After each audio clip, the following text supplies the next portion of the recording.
Bonjour à toutes et tous, je m'appelle Romain Debecco, je travaille chez Swiss Life Asset Managers France. Je suis directeur commercial sur la partie retail et aujourd'hui je suis là pour vous parler de produits et également répondre à vos questions.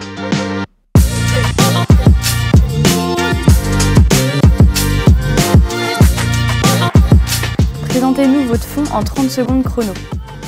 Le fonds dont je vais vous parler aujourd'hui s'appelle SLF Opportunité High Yield 2028, dont le terme est en 2028, ou 30 juin pour être précis. Il s'agit d'un fonds high yield à échéance et qui est très différent de ce qui peut se faire sur la place et de ce que les concurrents peuvent proposer, pour plusieurs raisons. La première, c'est un fonds qui reste ouvert jusqu'à l'échéance. La deuxième, il y a des exclusions qui sont très fortes dans le portefeuille, notamment pas de pétrole, pas de subordonnées financières et également pas de dette émergente. Et enfin, c'est un fonds sur lequel on a un très bel effet d'expérience puisqu'on gère des fonds high yield d'échéance depuis plus de 10 ans et on en lance uniquement quand il y a des opportunités réelles sur le marché. Son année 2024 idéale, c'est quoi et la pire? L'année 2024 idéale pour ce fonds-là, c'est simplement une baisse des taux, comme c'est anticipé par le marché, avec en conséquence une valeur liquidative qui augmenterait de façon sympathique et pour tous les porteurs de parts. Et à l'inverse, l'année plus difficile, ce serait des taux qui réaugmentent. Alors c'est pas prévu, c'est pas anticipé, mais on ne sait jamais. Et également une hausse du nombre de taux de défaut sur le marché et évidemment dans le portefeuille qui viendrait minorer le taux de rendement aujourd'hui promis sur ce produit-là. Pourquoi ce fonds plutôt qu'un autre? Pourquoi ce fonds plutôt qu'un autre? Excellente question. D'abord, je suis convaincu de la qualité de la gestion, mais pour être un tout petit peu plus précis dans mes arguments, je pense que ce qui est la force de ce fonds-là et la raison pour laquelle aujourd'hui il est connu et plébiscité, c'est qu'il se mélange très bien avec d'autres fonds à yield à échéance proposés par d'autres sociétés de gestion. Je vous donne un exemple précis. Les concurrents, la plupart du temps, ont des subordonnées financières ou de la dette émergente ou du pétrole dans leur portefeuille. Nous, typiquement, on n'en a pas. C'est ce que je vous ai évoqué tout à l'heure. Et donc, ce fonds-là permet de ne pas créer un doublon en termes d'allocation. Donc, il se marie très bien avec d'autres fonds concurrents. Et c'est super parce que ça permet au CGP de diversifier leurs allocations sur les fonds à yield d'échéance.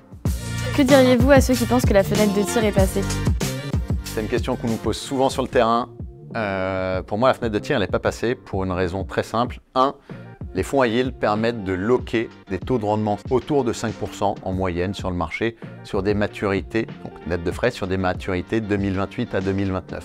C'est des taux de rendement qui sont élevés et surtout, dans un contexte de baisse des taux, c'est des taux de rendement qu'il est bon de verrouiller et de capter jusqu'à 2028 ou 2029, comme je disais.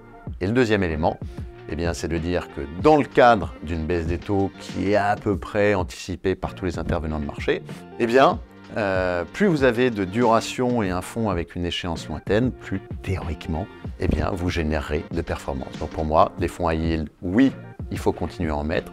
Les taux de rendement sont toujours intéressants et il faut aller chercher des durées plutôt longues, type 2028 ou 2029. S'il fallait retenir un seul avantage, ce serait lequel? S'il fallait retenir un seul avantage sur ce fonds-là, alors je vais répondre la perf, mais on n'est pas censé vendre nos fonds en vendant les perfs passés. Je dirais le sérieux de la gestion, l'honnêteté de la gestion, et j'en donne un troisième, qui est de dire que vous avez une fantastique équipe commerciale qui est derrière et qui est là pour vous renseigner et vous livrer les choses telles quelles sur le marché, sur le fonds, et ça a de la valeur. Et pour nos partenaires qui souhaiteraient en savoir plus? Alors je serais ravi qu'il y ait de nombreux partenaires qui souhaitent en savoir plus. Deux solutions s'offrent à vous, extrêmement simples. Vous contactez votre inspecteur intentionnel qui se fera une joie de vous répondre, ou sinon, vous passez directement par mon équipe commerciale, donc Swiss Life Asset Managers, et là on est disponible et on vous répondra très simplement dans la journée.